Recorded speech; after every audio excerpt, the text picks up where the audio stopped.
आज हमारे स्टूडियो में यहाँ पर मैं राष्ट्रीय बेरोजगार मोर्चा के राष्ट्रीय संयोजक माननीय विक्की बिलखोड़े जी हैं। इन्होंने आज नागपुर में दो जगह यानी मेडिकल कॉलेज और संविधान चौक, यहाँ दोनों जगह पर जो पुरानी पेंशन योजना के लिए लोगों का बड़े पैमाने पर हुजूम है, आंदोलन है, उस आंदोलन को इन्होंने अपना समर्थन दिया हुआ है। इसी मामले में हम इनसे कुछ जानकारियाँ जो है वो विस्तृत रूप से हम लेना चाहते हैं। तो मैं आपसे पूछना चाहूँगा सर कि कोल्हापुर का मामला जो है उसके जरिए एक इस आंदोलन के विरोध में बेरोजगार लोगों का बड़ा एक मोर्चा निकाला जा रहा था, क्योंकि बेरोजगार लोग बड़े पैमाने पर कर्मचारियों के विरोध में दिखाई पड़ते हैं। और आप क्योंकि बेरोजगारों का नेतृत्व करते हैं और भारतीय बेरोजगार मोर्चा इस संगठन के आप राष्ट्रीय पदाधिकारी भी है, तो आपने इन दोनों जगहों पर अपना समर्थन क्यों दिया, क्या कारण है? सबसे पहले तो मैं आपका धन्यवाद देना चाहता हूँ कि आपने इस महत्वपूर्ण विषय पर अपना समय निकाल कर हमें बुलाया है। इसके लिए मैं आपका और आपके चैनल का धन्यवाद देता हूँ व आपके सभी दर्शकों का भी स्वागत करता हूँ। आपने जो सवाल पूछा है काफ़ी महत्वपूर्ण सवाल है कि जिस प्रकार से यह जो पुरानी पेंशन के समर्थन में लाखों कर्मचारियों का पूरे महाराष्ट्र राज्य में आंदोलन चल रहा है, और यह आंदोलन चलते समय में बड़ी मात्रा में कुछ लोगों के द्वारा बेरोज़गारों में यह भ्रम फैलाया जा रहा है कि एक कर्मचारी के जो वेतन है उस वेतन के बदले में 4 बेरोज़गारों को रोज़गार मिल सकता है, और सरकारी कर्मचारियों के कारण ही बड़ी मात्रा में बेरोज़गारी निर्माण हुई है। इस प्रकार की चर्चा कुछ लोग बेरोज़गारों को मिसगाइड करके कर रहे हैं। इस परिस्थिति में भारतीय बेरोज़गार मोर्चा ये जो संगठन है ये राष्ट्रव्यापी संगठन है। ये देश के 25 राज्यों में काम करता है, लगभग 350 जिलाओं में यह संगठन है। और यह जो पुरानी पेंशन का मामला है, यह कर्मचारियों की पेंशन का मामला है, ये केवल मात्र महाराष्ट्र का इशू नहीं है। ये जो इशू है यह इशू पूरे भारत भर का है, और सारे भारत के कर्मचारी पुरानी पेंशन को लेकर अपने अपने स्तर पर आंदोलन कर रहे हैं। भारतीय बेरोजगार मोर्चा ने एक स्टैंड लिया है, अभ्यासपूर्वक यह निर्णय लिया है कि वर्तमान में जो कर्मचारी पेंशन मांग रहे हैं, अगर कर्मचारियों की पेंशन लागू हो जाती है तो इसके पहले के कुछ हमें बातों के ऊपर में चर्चा करनी होगी। कर्मचारियों की पेंशन है, यह पेंशन के पहले हमें कुछ मुद्दों को समझना होगा। उन मुद्दों के बारे में न कर्मचारियों को उसकी जानकारी है और ना ही बेरोजगारों को उसकी जानकारी है। तो कर्मचारियों की जो पेंशन है, यह पेंशन का आधार ही डिविडेंड फंड है।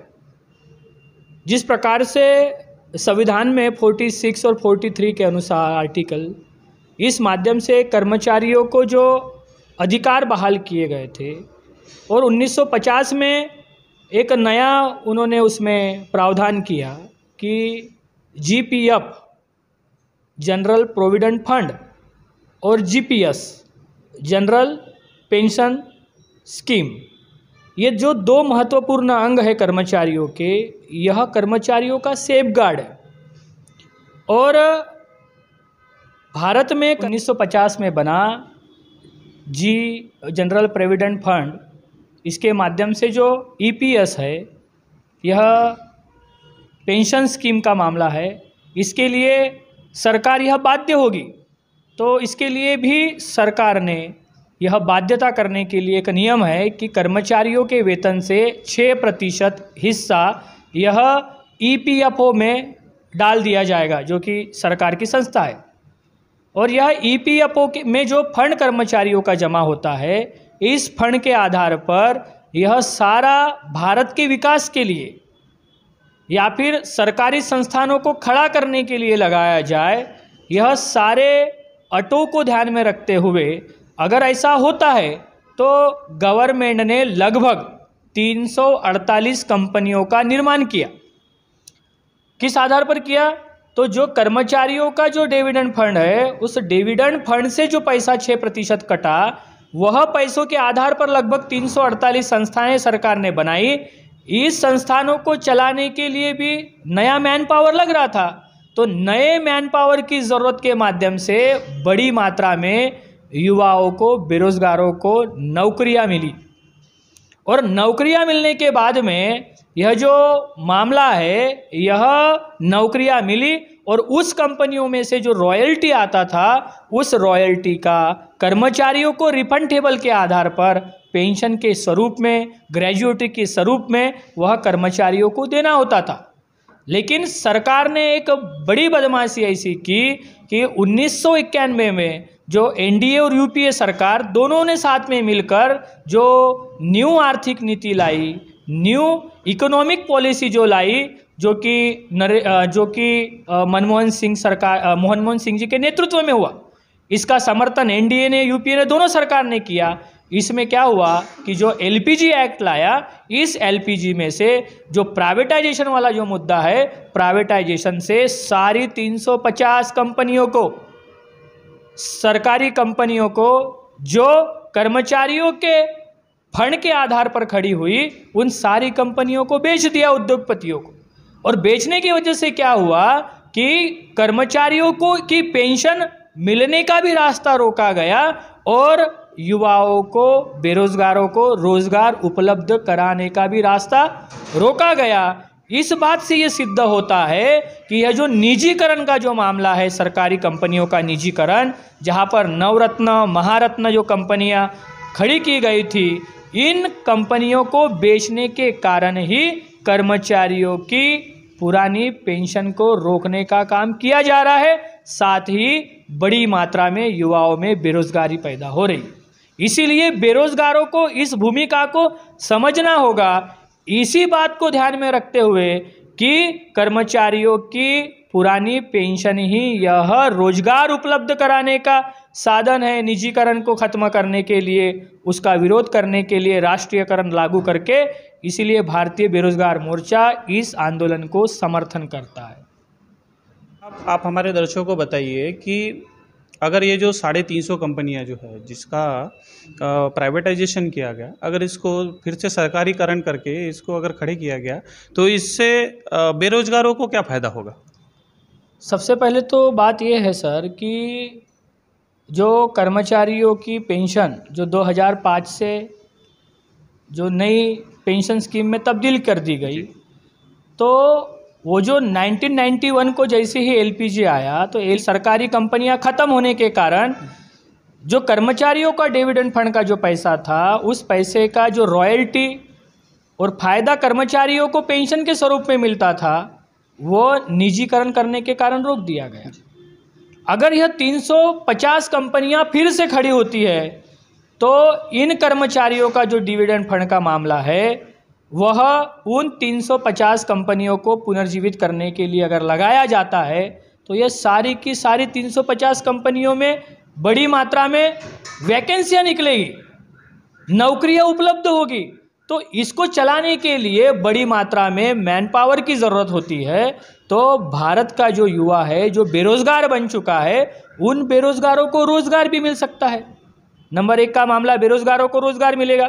और वह कंपनियों की जो रॉयल्टी होगी, उन रॉयल्टी के माध्यम से ही कर्मचारियों की पुरानी पेंशन भी दी जा सकती है, पुरानी पेंशन भी दिया जाता है। इससे भी खतरनाक मामला मैं आपको बताना चाहता हूँ कि केवल मात्र कर्मचारियों के ही पेंशन नहीं, तो जो किसान और जो मजदूर अपनी ज़िंदगी का समय लगाकर सेवा करता है, किसान सेवा करते हैं, मजदूर सेवा करता है, कर्मचारी सेवा करते हैं, इन सारे लोगों को भी पेंशन लागू की जा सकती है।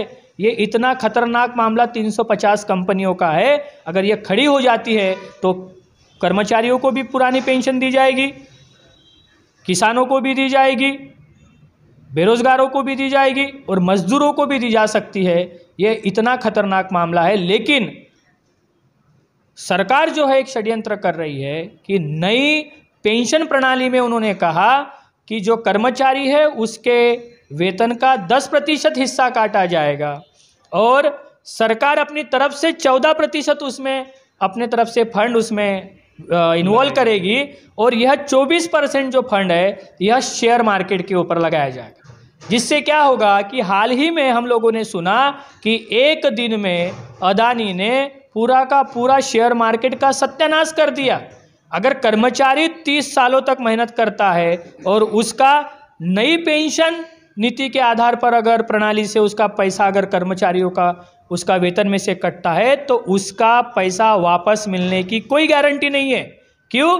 कि यह सोची समझी साजिश के तहत सरकार और उद्योगपति यह दोनों मिलकर कर्मचारियों को भी गुमराह कर रहे हैं, किसानों को भी गुमराह कर रहे हैं और बेरोजगारों को भी गुमराह कर रहे हैं। इससे हमारा नुकसान होगा इनके गुमराह से, लेकिन 350 कंपनियां खड़ी हो जाए तो सभी लोगों को पेंशन प्रणाली का फायदा हो सकता है।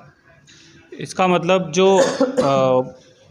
जो प्राइवेटाइजेशन जो किया गया है ये जूनी पेंशन स्कीम और बेरोजगारों का जो मामला है, आज जो बड़े पैमाने पर पूरे भारत में बेरोजगारों की समस्या दिखाई पड़ती है, तो इस दोनों के पीछे में प्राइवेटाइजेशन ये कारण आप बता रहे हैं।